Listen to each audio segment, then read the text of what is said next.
Here's what we can learn about Kobe. Kobe is very smart from a branding standpoint in a lot of ways. He knows that the jokes of even the most cynical of he took 50 shots last night, which I think has only happened 4 times in NBA history, so it's pretty intense. He knows something that I know, which is that part gets forgotten in 7 years. What you'll hear is what's repeated 70,000 times, which is that Kobe scored 60 in his last game.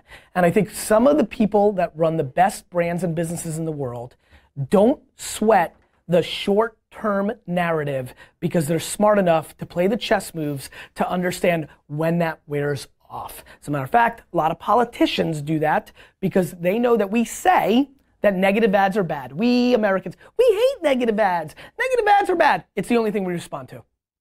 And so, I will run negative ads till your face falls off. I will take the heat for 48 hours of like, I'm running too many negative ads on Brad. I'll win the election and nobody will remember. I mean that, and so I think that's what we can learn from Kobe last night. I wanted to make it valuable. I think I did a nice tie in there.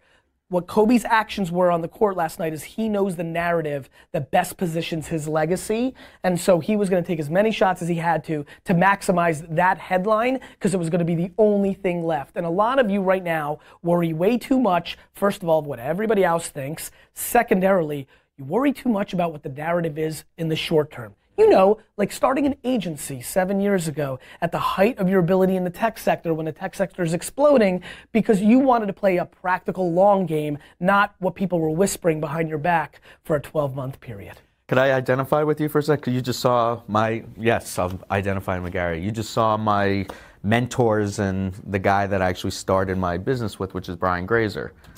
Yes, yeah, I saw he loves you, by the way. So does Ron. And you know, I had this job before this, and I left in 2008 as his cultural attaché. I was like his private site guide, and I built that into a business where I could work with other leaders. And when I left in 2008 to start this business, people were like, "What the fuck are you talking about? Like the economy's about to crash," which they were right, and like you're basically thought of as a luxury. You know, because I was just helping some Hollywood producer come up with movie ideas, right? But I kind of knew that the world was going to change and I would be able to become more of a necessity because everybody was going to be so crazed by knowing what they need to know. So, yeah, I mean, it's taken me, it's 2008, it's taken me 8 years. It takes time. Right. Well, that's something you can teach then building something real takes time. It really does. If it's authentic and you don't want to pollute your brand.